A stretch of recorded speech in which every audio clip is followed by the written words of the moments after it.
Surprised you're still awake. No. I'm away now. I had a fucking heaped 3 teaspoon coffee and I'm away. So Draw back your shade. Don't misbehave. Open up now. Breathe it in. How's it do you? what's going on, guys? Murph's YT13 here, and welcome back to another episode of your and my favourite podcast, Because We Said So. How you doing this Sunday morning at 6:36 a.m? Yes, and it's a different time that we usually do it, but life and work permits that we do it now. Yes. Unfortunately. Yes, and for those who don't know, you're a farmer. You've been a farmer for what, the better part of a decade now, or over that, way more than that now. Yep. So it's not conducive to sort of doing it during the day, because you're usually working away like a fucking Kalahari lion. Yeah, well, we started harvest yesterday, so yeah, it's going to be hectic for the next month or two. Yeah, so the podcast might be a little bit sporadic. So that's why, it's going to come out when it's going to come out today. But, it is what it is. We try and do what we can for you guys. But we're going to start it off today with some Hell in a Cell results, just really quickly. I know it was a while ago. We'd prefer to do it midweek, but the predictions, Badezone actually got real close. Real close. He did. I think the only one he got wrong was the New Day, and they lost via disqualification. So it's real tight. So we'll give him a shout out anyway. He has a YouTube channel. Go and check it out. It's called Badezone. I'll link it in the description. For the excellent effort, you'll still get a shout out. I thought that was real stiff on your behalf, because he picked Charlotte to beat Sasha Banks. So I thought that was an impressive pick, because I didn't see that coming at all. Not a bad effort to pick a title change. So yeah, good effort. Yeah, so well done to Bades. And he also asked the question, which I'll talk about a little bit later. But Hell in a Cell, I have to admit, I didn't watch it. I had it on in the background, but I was recording and editing Universe Mode at the time, so I just I was glancing at it whenever I could. Nothing really major of note went on. And we saw Roman Reigns power out of an accolade with a fucking chain in his mouth and fight back to defeat Rusev, which I thought was just like, you've got to be fucking kidding me. Did you see that? Yeah, I watched a bit of the highlights of it, and geez, they're making him strong, aren't they? Why do you have to make him so strong? It just turns people against him. Yep. Is that what they want, though? I hope so. Otherwise, they're doing something completely fucking wrong. Because that is... I was listening to MLW with Court Bauer, which is another podcast nowhere near as good as this one, even though they have, reputable people like Eric Bischoff and Court Bauer who work for the WWE. He was saying this could have been Roman Reigns' stone cold passing out moment. And I tend to agree with him.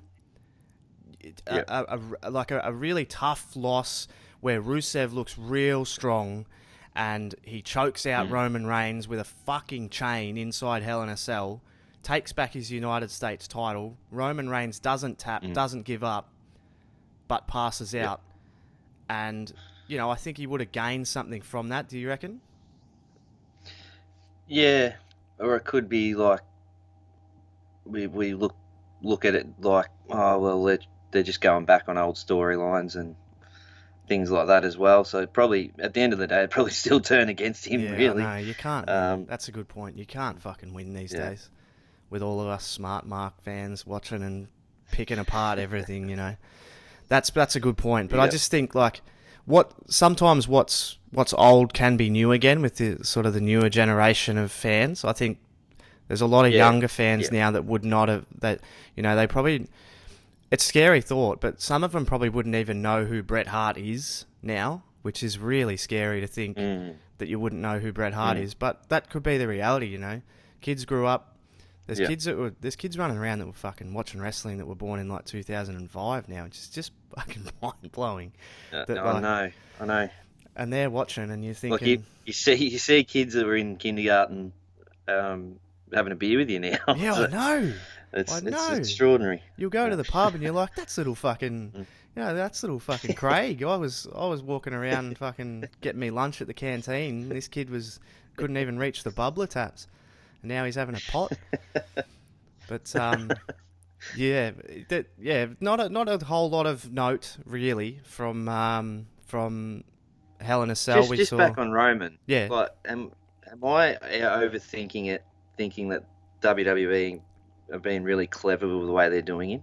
They don't have a great track they- record of being clever, but you could be right. No. But just like, because with them pushing him as a face, a strong face, baby face, like it's not working, is it?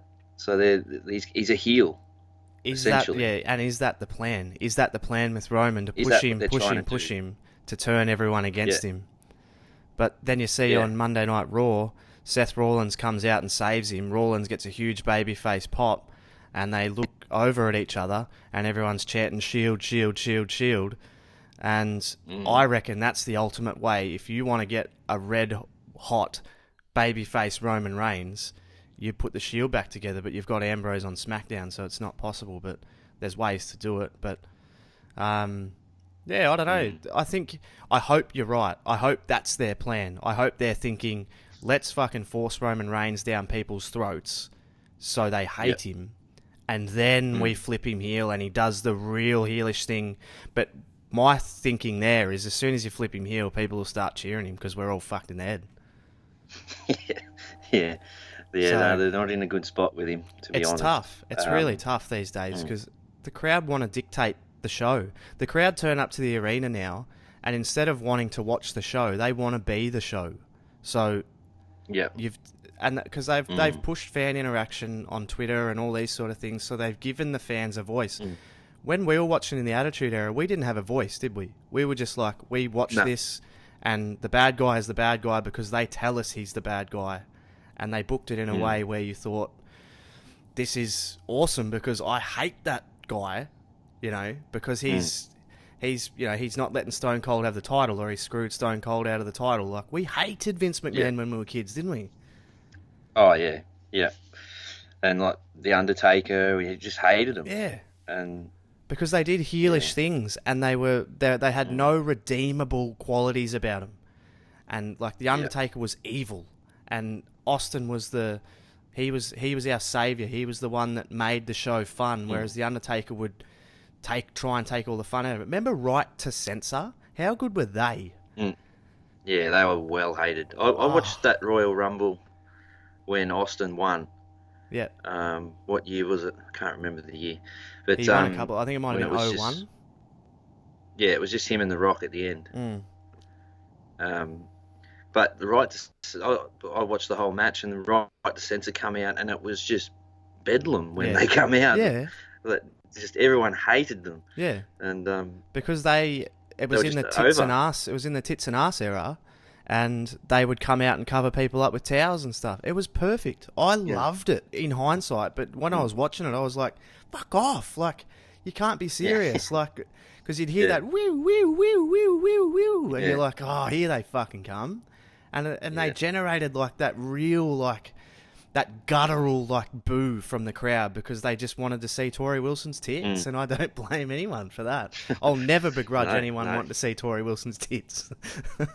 No, goodness me. But yeah, we've got off track as we usually do. Yeah. Hell in a Cell, not much of note. The WWE Universal Champion Kevin Owens defeats Seth Rollins off an assist from Chris Jericho. We haven't seen Triple H since he screwed Rollins out of the title.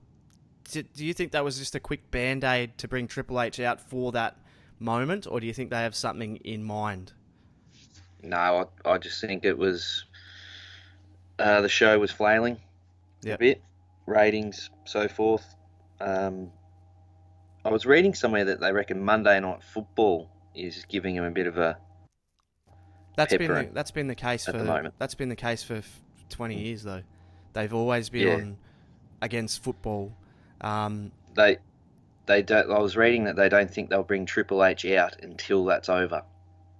Right. Okay. I was reading. Yeah. So I mean, yeah.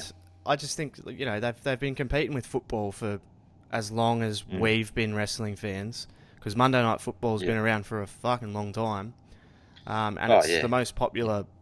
It's the most popular sport in America, as far as I can see from the outside looking in.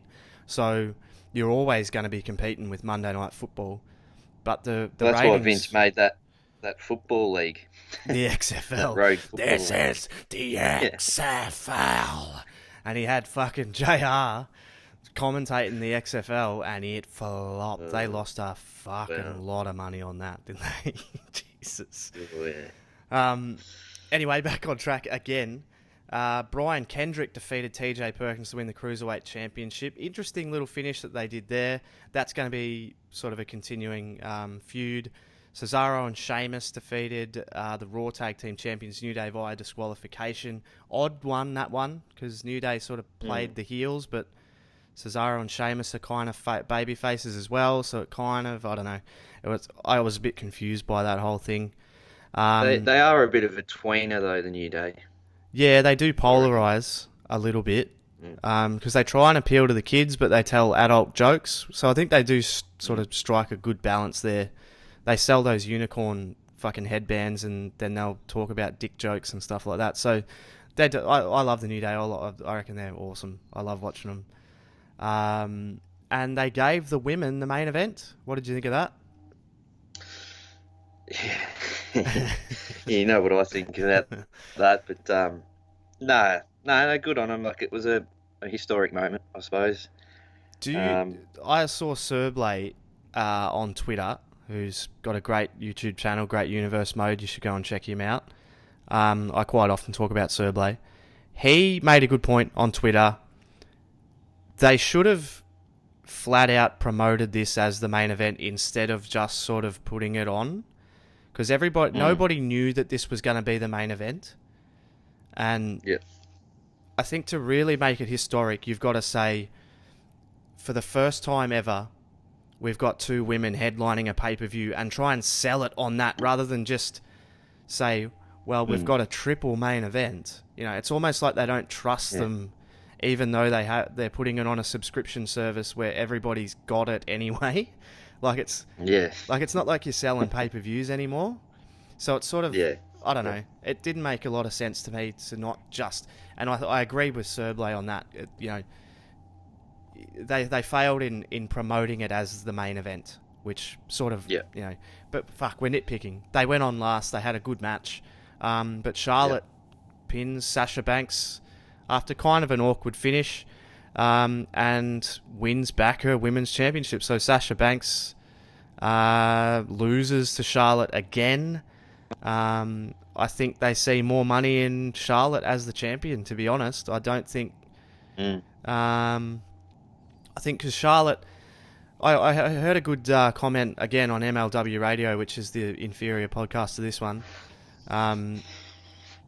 They said that pretty much that is that Charlotte is a better image for the WWE, and they are going with her for that reason. They see more money in Sasha chasing the title than Charlotte chasing Sasha. Because essentially Charlotte's the Brock Lesnar of the women's division, if you know what I mean. So I just thought that was interesting that but again, like, they were in Charlotte's hometown of Boston. And as the WWE love to do, they love to beat the hometown hero to generate heat. And it sort of, I don't know, you could have really had, because Charlotte attacked Sasha before the match, laid her out. They did the whole Mick Foley gurney spot where they were wheeling her out like she was dead, and then she comes back, but she fought all the way back to lose. So it's, I don't know, I just think it's sort of... It hurt Sasha Banks a little bit in that regard. But great that they went on last. Hell in a Cell overall, I would probably give it maybe a 5.5 out of 10. 6 maybe, pushing 6. Yep. Because there was some good wrestling. There's always good wrestling these days. Good Mm. matches. Because everyone's awesome. But yeah, just the stories. They're not selling me on stories lately. So, Just have one Hell in a Cell match. oh, I know. It's honestly, like, why weren't the women the only one in the cell? You could have done that. Yep. You could have done that. Yep. And make it extra special, but nah, we'll chuck 3 on there because fuck you. Could have built it up like a Ronda Rousey sort of fight. Oh, absolutely. This is the first ever. Yeah, It would have been massive. This is the first ever. It could be the only time ever you ever see these women in Hell in a Cell until Hell in a Cell rolls around next year, this same time or this next year. But yeah, anyway. But yeah. Fuck. Well, it pisses me off no end that I hate gimmick pay-per-views. Everybody knows that anyway. We'll move on from Hell in a Cell, and we'll go to Raw.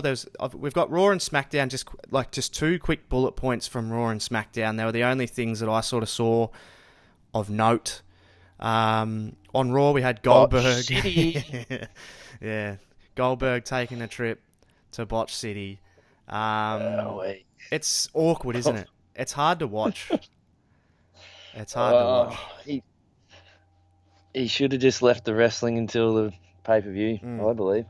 Yeah, I just agree. keep talking, keep coming out, keep playing his music, keep grabbing the ropes and yelling at the camera. Yep. Don't need to wrestle now. It was just ridiculous. It was just an awkward. Why did Rusev come out? Why did he attack Rusev? Why did it have to be Rusev? You could do the same thing with a Jobert like Curtis Axel or fucking. But Rusev's like one of the best things they have going. Badass motherfucker, had a chain in Roman Reigns' mouth the night before, and then just gets laid out by a 55-year-old man who fucking slips over. Like, come on, let's give him something. Throw the guy a bone. Like, you're trying to get him over as this monster heel, and he gets fucking destroyed by a bloke who hasn't been in the ring for 12 years. Well, the 15 years he was in WCW, the old punch, jackhammer, spear, or spear, jackhammer, that's what Rusev got, and that's what the weak people in the WCW got. Well, like, we saw... Let him have it. Let him have a crack at him. Like, knock him over, do a few moves to him, at least make Rusev strong. Like, lay in. Like, Rusev, like, knock him down or something. And then Goldberg sort of fights back. He punched him and got him straight in the jackhammer. Like, yeah. It's just ridiculous. And, like, Rusev's a young guy in the prime of his career. Like, give us something. Like, the guy, like, that moment when Rusev punched him, like, he got that stiff punch in, Goldberg just shook it off and goes, "I'm Goldberg, boy." And it's like, fuck off. Are you serious? Like, you could have done that. Yeah. Like, roll Ellsworth out there and get him fucking jackhammered to the fucking smithereens. Like, why does it... I just didn't understand why it had to be Rusev. Why didn't they just do that to Heyman? Yeah. Lay Heyman out. And just leave it at that. That would build the rivalry. Because he speared Heyman sloppily. But... Maybe Heyman didn't want a Jackie. Yeah, I don't know. It'd suck, I reckon, the Jackie. Fuck me. But yeah, that was pretty much all the main talking point from Raw, I thought, was Goldberg. He still had the jacket on. Yeah, fuck, it looked hot. It looks hot under those lights, and he's got about 8 layers of fucking clothes on still. But yeah. So that shirt looked like a wetsuit when he took the jacket off. It looked like he was wearing a fucking silk shirt, like Jinder Mahal used to, or whatever his name. Who used to wear the fucking? We've talked about him before. Muhammad Hassan used to wear like that silk shirt and come out to that. Oh yeah. He was great. We've talked about. He's one of our favourites here on the podcast, Muhammad Hassan. SmackDown Live, Ambrose versus AJ delivers again, and Ellsworth gets his nose in AJ's business again and gets body checked. He's getting over. He's getting over. He got body checked over the announce table by AJ Styles. It was one of the best things I've ever seen. It was so good. Just fucking good. Smashed him. But it's very clean. He's surprisingly clean, isn't he? Well, he knows how to take bumps because that's all he's been doing his whole career. He's never been on top. So he's just fucking... He knows how to look like he's getting his ass kicked. Because he is. But again, why are we seeing the match now? They do it all the time. They do this all the time.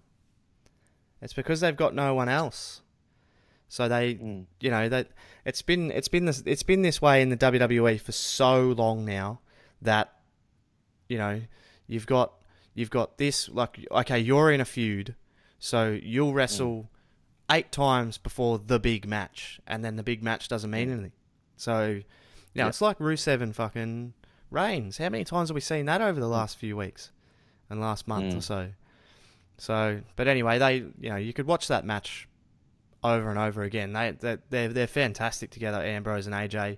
Ambrose wins, and then on Talking Smack, they put Ambrose in a TLC match with AJ Styles at TLC. Again, another fucking gimmick pay-per-view where you'll probably get 5 TLC matches, and they'll probably throw a Hell in a Cell match in there as well, fucking just trying to gimmick it up. But yeah, we all know my thoughts on that. We're heading towards Survivor Series, where it'll be Raw versus SmackDown. You'll have Goldberg versus Brock.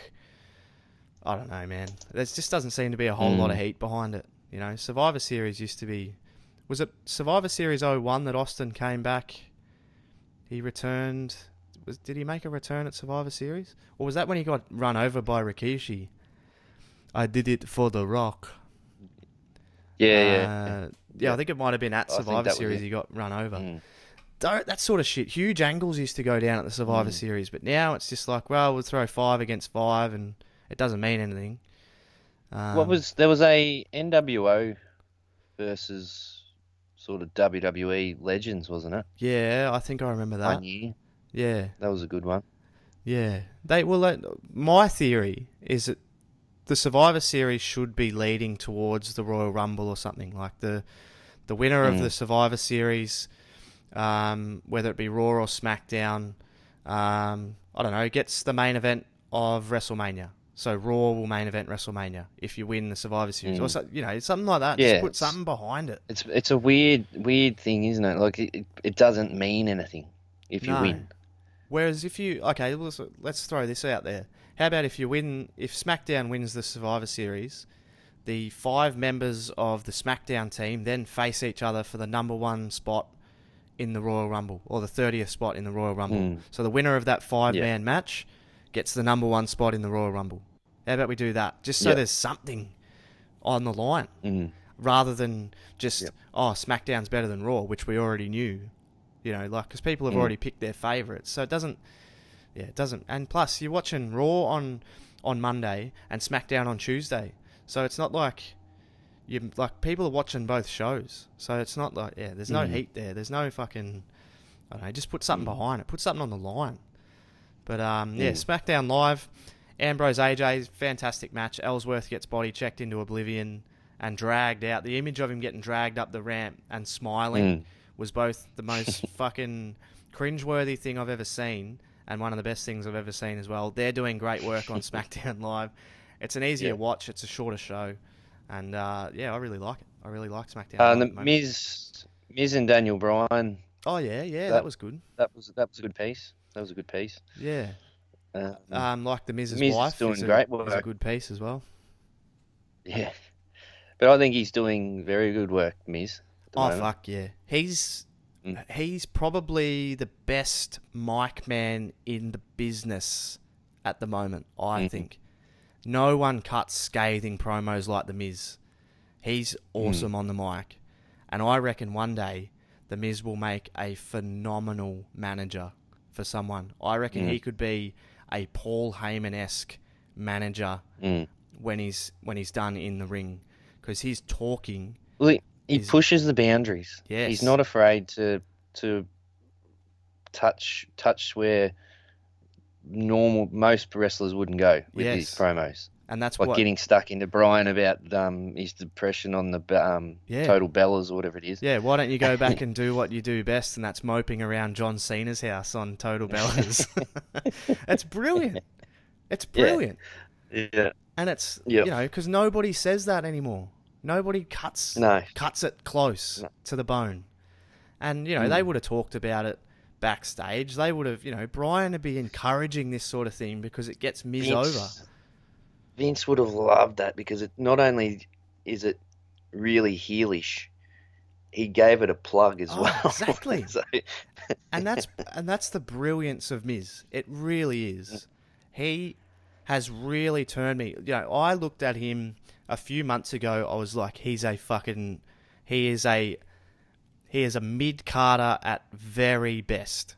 But I think the work he's doing now, if you put him in the right light and give him the right angle, he could potentially challenge for the world title and be a really, really entertaining challenger for, like, if you turned AJ back face against a heel Miz, I reckon would be really cool, because you could get a really great match out of Miz with AJ, because AJ's just unbelievable in the ring. Miz is all right in the ring, but he's not on AJ's level. But AJ could lift him, and then you could have Miz and AJ, and the promos that Miz could cut on AJ about, you know, wrestling in TNA and all this sort of thing. Like, he could refer to that, wasting his career for fucking 15 years before he even got to the big time and all that sort of thing. I reckon that'd be a good awesome. WrestleMania match. Yeah. Well, I mean, if you put him in the right light, it could be phenomenal. Did you see a couple of weeks ago? I forgot to bring it up last week. The photo that AJ Styles tweeted out of him and Shawn Michaels on an official Royal Rumble poster. Because they're in San Antonio for the Royal Rumble at the Alamo Dome, I think it's called, and it's a massive stadium. And there's huge rumblings that Shawn Michaels might return and wrestle AJ Styles. That would be amazing. But I think there's been a bit of cold water tipped on it, and it's just like, it might be just a little bit of propaganda. But Shawn Michaels is a trainer at the Performance Center right now. He is connected with WWE.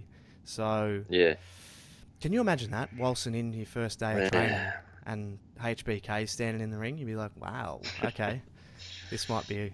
I'd ask him, can you give me the Sweet Chin music, please? Can you please tune up the band and lay one on me? He was fucking awesome, Shawn Michaels. I would love to see him come back.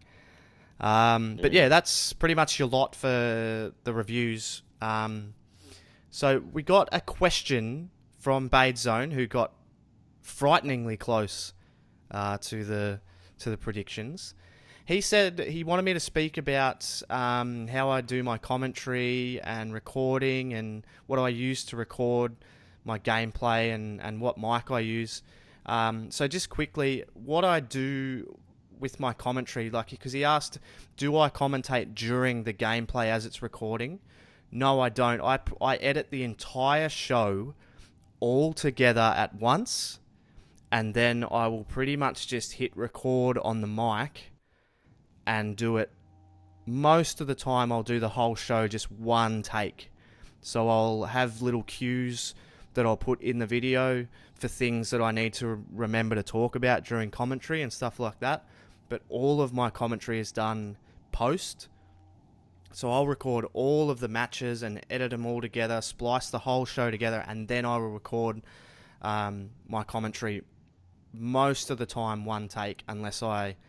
all of the matches are one take, but some of the promos in between the matches, or the little segments in between the matches, I'll fuck up lines or whatever because I'm horrible at reading from a script. I have to do everything off the cuff. So, but yeah, that's pretty much. I don't do it. I do it all after the fact. What I use to record my gameplay, I have an Elgato HD60. I just recently upgraded that. I have a, what is this fucking thing? A Rode NT. I think it's a Rode NT USB mic that I use. And it's easy. It just plugs into the back of my iMac. It's constantly plugged in, so I can just hit record. Because as you know, Jace, I fucking hate fucking around before I do something. I need to be able to do it straight away. So Rode NT... Slipstream. Yeah, exactly. Rode NT, USB mic, everything's hooked up to my iMac. All I have to do is turn things on and hit record. What else do you ask? Yeah, that's it. That's basically it. And I use like the Elgato software. When you do your recordings, like you record the match, Yep. do you wait a day or two so you can sort of forget what you've got in there, so you can make it more natural when something happens with your commentary? Yeah, well, usually it takes me like a day or so anyway to edit it all together, or like to put everything together is okay, but then to try and make everything flow and make sense can take a couple of days. And then, yeah, I don't have a great memory at the best of times, so I sort of obviously I know who's winning and I know what's happening in general. So you have to sort of play it up a little bit. But yeah, so for example, like I'm going to call SmackDown today. It's edited up, ready to go. I can't really remember what happens, to be honest. So it's like that's going to be a pretty natural thing because I've had it edited for a couple of days. So yeah, everything's done post. I use an Elgato HD60. I have an iMac, like one of the latest iMacs. I've got a what is it? A Samsung 27-inch monitor right next to that, so I can record and watch it back and all that sort of thing. And that's pretty much it. Yeah, and everything's done in post. So that's the quick answer. I mean, I could take you through how I edit and that. I just have iMovie that I use to edit. It's very, very basic, as you would be able to tell from the videos. Like it's, the transitions and that are pretty rubbish, but it is what it is. And that's about it, I would say, for what gear I use. I use Xbox One as well, for those who are playing at home. So yeah, that's how I do it generally. The next thing I wanted to talk about today was some created characters that we came up with as kids. Now, we had very vivid imaginations as kids, didn't we? Yes, we did. It was I guess you get bored with the wrestling game itself, wrestling against each other and playing against the computer and that. And I guess we took that step further and made our own universe mode, I guess. Well, that's sort of where we got, where I got the inspiration to do it, is we used to do this, what I do on YouTube, all the time, didn't we? Like, we used to have that creator show, and we used to create a show, and one of us would go out of the room, so the show would be a surprise for one of us. Do you remember doing that? Yeah. And so we'd make a card, and then we'd hit play, and it'd be like, the show would play out, and it'd surprise each other, and then we'd put our own shows together. And I remember my created character, and the name is really, in hindsight, horrendous, but Sexay. Sexay, named after Grandmaster Sexay, I reckon, deep down. Sexay was my character. He was a fucking absolute supreme technician in the ring, but sort of lacked a little bit of charisma, didn't he? Yeah, he was sort of, we made him as sort of the young gun, didn't we? Yeah. He was very young. We made him as like the youngest WWE, or WWF back then, champion of all time. 21 years Things old, like beat that. Undertaker in a cage at WrestleMania. Broke the streak as well. That was ridiculous. At 21. Yeah. Flying headbutt off the cage, finished it. So, what a match that was, though, seriously. Yeah. Like, we were going fucking nuts. Because we used to commentate it as well. Like, we would, as you do when you're kids, and as you do when you're a fucking man, if you're me. But, your character, though, had it all. The black and yellow. Yeah. Yeah, the Mac. The Mac. He started off as Daddy Mac. Yes, he did too. Daddy Mac. Fuck. But because that name was in the game. Yes. That's where that come from. That's generally what we based it on. Yeah. Would the commentators would say Daddy Mac in the game, so that's why. And then I've shortened that into Mac. But he was the yellow and black tights was when he was face. Yes. And then just black when he was heel. Yeah. So we made it sort of a thing when he was wearing when he brought out the yellow and black, it was a big thing that he was. Yeah, it was like Triple H stepping face. out in the denim. Like that was the idea behind it, I think. Like, when he comes out as the game, and he's not, that was what the sort of the thinking behind it was. He was generally the heel Yeah. I made him as the heel, didn't I? And He then was we had the tag team S&M, Sexay and Mac. And when you think about it, S&M's that's like bondage and shit, really. When you bondage. Yeah, but we were innocent pretty kids. clever though. Pretty We were clever. innocent kids. We didn't know what bondage was at that time. But I No. think maybe Mum and Dad might have had a bit of a laugh if they heard us mentioning S&M. But yeah, that was awesome back in the day. Like we had Xavier. I remember he had the swipe as a finisher, which was pretty much just one of the worst finishes of all time. That the swipe was literally just grabbing the ankle. Just a leg sweep, basically. Yeah, just a leg sweep. That's all. That's all it was. Hey, but it got over. It got over in our little world, anyway. Mac had the Mac rack. The Mac rack, yes. Yeah, torture rack. I remember one of my favourites of all time was Slapjack Jim Stayan.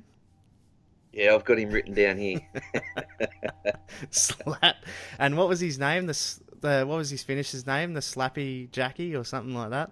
Slappy Jackie, yeah. And it was a splash off the top rope, I think it was. Yeah. I think we wrote a storyline where he died, didn't we? I think he died eventually. Fucking hell.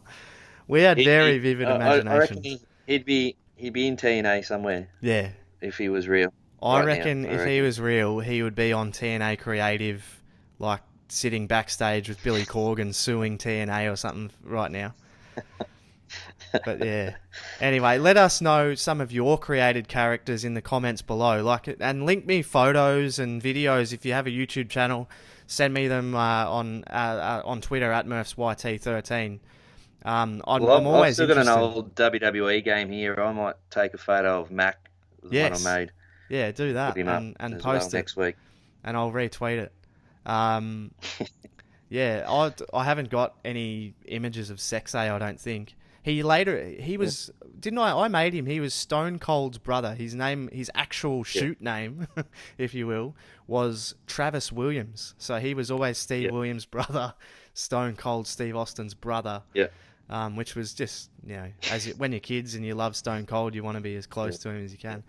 But yeah, send me your created characters. I know there's a few subscribers and who have YouTube channels, so link me your videos and stuff of your created characters if you're doing a My Career or something like that. I'm always interested to see like some unique creations and whatnot. That's it brings back a lot of memories sometimes when I'm doing universe mode. With Ryan Lusk, who's a created character of mine. He's probably a little bit more realistic than Sexay or Daddy Mac or Slapjack Jim Stayan. But we had some good times around that PS3. Yeah. What was it, PS2 back then, or PS1 even we had. One of my favourite moments was when I swerved you. Oh, fuck yeah. Tell everyone about that. That was awesome. So, Mac and Sexay faces, and I was like, nah, I'm going to go in and turn Mac heel so that he would run in. And I made Sexay his rival. Yeah. You could do that, I think. Yeah, you could do that. You could make them rivals, and they would just randomly run in on each other's matches and stuff. Then you booked a match where Sexay was going for the title. Yeah. And then Mac ran out, and you were like, well, he's here to help me. Yeah. And then he turned on him and racked him. Oh, I was mortified, but I was loving it at the same time as well. It was awesome. It was unbelievable. Yeah. Like the reaction that you got out of me, I think you've always remembered, because that was just the biggest swerve. Because at the time, I reckon we were tag team champions at the time. Yeah, Yeah, just racked him and 1, 2, 3 and lost the title. So I remember there was one match. We won't go because I remember we had Jason the Bitch, JTV. Was he in? I don't know if he was in the match, but there was one match where it was extraordinary drama, and we were yelling and screaming, and Mum and Dad thought we were fucking fighting or something, because there was just so many near falls. And then I think JTB came down and he got in, like he saved the pin or something, or I can't remember. It was fucking unreal. But yeah, let me know on Twitter and in the comments below if you've got like your created characters, because we had so many when we were kids. I can't even remember them all. It was such good fun, and I'd love to see yours as well. T-Blitz. Who was that? T Blitz. He was just a spin-off Booker T. T Blitz. Had the Spinaroonie, no doubt, as well. Oh, shit. Yes. We could talk about it for days. Oh, I could. It was so good. We loved sitting around that little TV. I reckon it was about a 10-inch TV, and we'd sit around it and just we'd do shifts. We'd do like once we got the new game, we'd play it for pretty much 24 hours straight. I'd be on it for 12 and then have a snooze, and then you'd be on it for 12. Like, we didn't want to turn it off because we wanted to get all the way through the career mode that we could to see what you could do. Yeah, awesome. Great times. UFC 205, Conor McGregor versus... Have you ever heard of Eddie Alvarez? Yes, I have. Yep.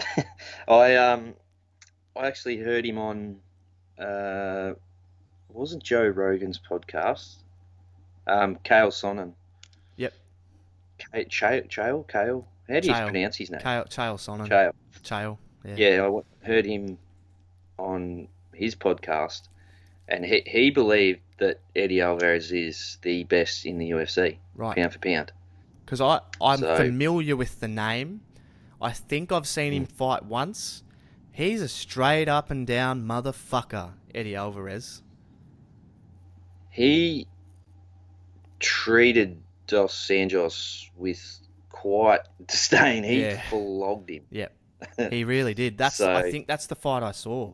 And he barking brained him. So I reckon McGregor's got a fair bit of work ahead of him. But one thing I did notice about Alvarez, like since researching him further, he rushes in a bit, which I think will help McGregor. And of course, this is UFC 205, which is the first ever UFC from Madison Square Garden in New York City. So it's going to be awesome. Who do you reckon wins? I think we're going to see McGregor holding 2 belts. Yeah. And then do you reckon... I'm not sure if that's what I want to see or what I think we'll see. Yeah. I don't know. Do you think that then leads to Diaz McGregor 3 for the belt? Yep. That'd be fucking awesome, wouldn't it? Put them both on the line. And that would be the biggest fight of all time. That would be the biggest box office fight of all time. The rubber match. Wow. That's awesome. The plan. Yeah. The plan is to McGregor get that belt, relinquish the other one, allow Aldo, if he's still there, and Edgar fight for that. And then they have the massive Diaz McGregor for the strap. Yeah, that would be just awesome. Be just insanity. Putting the title on the line, as well as just the fucking blood feud between those two, that would be the biggest draw since, like the likes of Ortiz and that. I don't even think they drew anywhere near what they draw these days. But it wasn't as popular back then. The Lesnar Overeems and Lesnar Mir. Back then. Yeah. So I reckon McGregor will win. I reckon he'll pick him off. But shit, I tell you what, fucking, that we say that's the plan. Sonnen's pretty much one of my most respected analysts in MMA, and he wouldn't muck around talking about Alvarez in that. No. But as we say, that's the plan, is to get to Diaz McGregor 3, we think, for the title. But as Mike Tyson said, everyone's got a plan until you get punched in the fucking face. And McGregor, if he gets caught, it's like anyone, though. You step in there with anyone, you can get knocked out very, very quickly. There's so many ways to lose. McGregor, Alvarez, I think Jacek and some other chick that I can't pronounce her name, and Woodley's on that card against, is it Wonderboy? Do they call him Wonderboy? Thompson? Because he looks exactly like that Sega game. Yeah. So they're fighting as well for the title. Shut down live on TV. Yeah, but he's a badass motherfucker. I wouldn't be surprised if he puts Woodley away as well. So I reckon it'll be a good My favourite thing of this whole build-up was when McGregor was talking to Alvarez when they had how they have the stage full of champions and that. Yeah. And that guy's like, "I'll knock you out," and he's like, Who the fuck is that guy? Yes. I was going to bring that up too. Was that Alvarez that said that? That he No, asked? no, it was just some random Yeah. guy. That, Who the fuck is that guy? think, And it was fucking funny that. Because he's like... Because everyone sort of... It was met with a little bit of silence, what he said. And he's like, who the fuck is that guy? And I was like, you'll do nothing. You'll do fucking nothing. Fucking great. He's fucking great. I love Conor McGregor. I don't care what anyone says. I absolutely love Conor McGregor. yeah. That quote that I sent you the other day. Yeah. He's worked for everything. Absolutely. And he's built what he's got. Yeah. So you can't disregard what he's done. There's no question that he's one of the hardest working blokes, if not the hardest working bloke in the game. There is a reason he is where he is. A, he's really fucking good. And B, he's willing to fight anyone, anywhere. He doesn't give a fuck. He fought someone... He's not afraid to lose. No. And that's the biggest thing that I've got out of him since Diaz. Yes. It's exactly right. He's not afraid. No. He's not afraid to lose. If he loses, all right, we'll get him next time. Yeah. And I didn't think that he had that in him. And I was wondering, like, when he lost to Diaz, I was like, oh, yeah. How's he going to come back? He's a tenacious little fucker. That's what he is. He just doesn't stop. Fought. No. And then he won that on decision. He toughed it out. Never going to lose that. Nah, he didn't want to lose that one. But yeah, UFC 205 from Madison Square Garden, going to be awesome. Let's talk a quick little bit about football, and then we've got the world famous top 5, and then we've got our word association to finish off. Tottenham Hotspur and Arsenal face off in the derby. I think it's tonight, Australian time, at about 11. A little bit of a coin throwing festival like we just went through down at the St Andrews. Put your helmets on and dodge the coins. Do you reckon Spurs can win? Us. Harry Kane's back. Well, I'm not sure if he'll start. Pochettino laughed that off, didn't he? When they asked him if he'd start, he said absolutely not. So but you never know. They have gone an extra couple of weeks with him to get him 100% for this. Yeah. So Jensen's not doing it. I don't like him. So, I don't like him. Remember when we saw him at the MCG? He didn't look like he had much about him. He's too slow. He hasn't got quick feet. And what'd you pay for him? 16. Yuck. Something. But he's only scored penalties. He hasn't scored in open play yet. I think we've got another Soldado. Yeah, I was going to say, you've got another Roberto Soldado on your fucking hands. Jeez. God, that guy crossed the money. But we haven't been in form. We were very ordinary the other night in the Champions League against Leverkusen. We're pretty ordinary against Leicester. They could open us up here. I don't have a good feeling. It's there, isn't it? It's at the Emirates. Yeah, I'm not sure. I think it is. I think I read it is.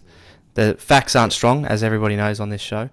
But yeah, the old Villa got a 1-1 draw, which is always best for the town when you face off against the scum. But Gary Gardner got his first goal ever for Aston Villa with a sublime header to put us in front. He ran the length of the pitch to go down and celebrate with the Aston Villa fans. And an interesting little tidbit came out of the game. Mile Jedinak actually stopped Birmingham from kicking off and scoring, because if you have 11 players on the other side of the field, Birmingham can technically kick off and just run it down, because they ran to Golini's end. So that's our goalkeeper, obviously. And once the 11 players are on the other side of the field, you can restart the match. But Jedinak, being the experienced veteran that he is, knew the rule, and the Birmingham City players were actually trying to push him over the line. But he was pushing back against them, because they were trying to push him over the line, because then they would have just restarted the game, ran it down and scored. So you can't buy that kind of experience, really, can you? Like that's just, and That's that got him a lot of respect, because he could have very easily ran with him and celebrated the goal, but we would have conceded straight away, which we ended up conceding anyway. Well, he's a leader, isn't he? Yeah. Like he captains our national side. Yeah. So yeah, that's just calm. Just knew nous. what was going on. Yeah, just nous. So, but yeah, good game, pretty scrappy, like a game of two halves. We dominated the first half. They came back at us, and yeah, I'm very, very happy with Steve Bruce at the moment. We've won 3 and drawn 2 under him. Where are you on the table? I think after winning last night, we'll be up around the playoff spots now. So just like that, you're back in the hunt. Like when you get, what do we got? We got, is it 15 points under Steve Bruce? Just bang, straight away. We got a structure. We're winning hard, tight games. We came from behind last night to beat Blackburn. I can't remember the last time we came from behind. That's what she said. All right. So, we did this last week. Word association. Have you got your 5 words? I have. You have. I reckon I'll go first this time, and we'll rotate it. All right. Coffee. Got me going this morning. Yes. Billy Gunn. Billy gunned it. Yes, Edge. I'm not going to Billy Gunn it. Mick Foley. Absolute legend. Ooh. Chris Benoit. Gym equipment. Shit. Fucking hell. Jesus Christ. And the last one. That's really got me, that. D'Lo Brown.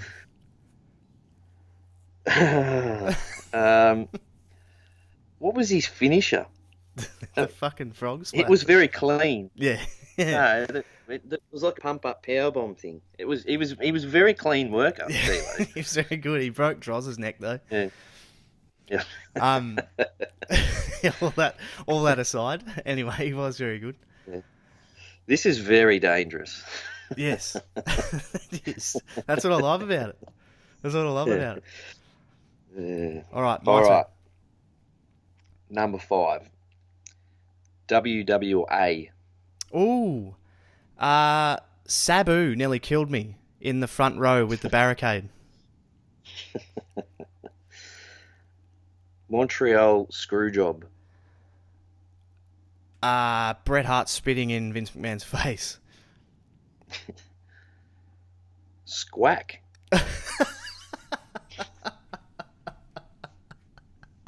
Stevie Ray.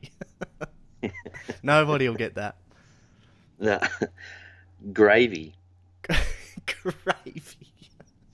Last week. And number 1, Oasis reunion. Oh, how good will that be? I fucking hope that happens. And we have to sit down and watch that Supersonic movie together at one stage. For those of you who don't know, we are massive Oasis fans, aren't we? Yeah.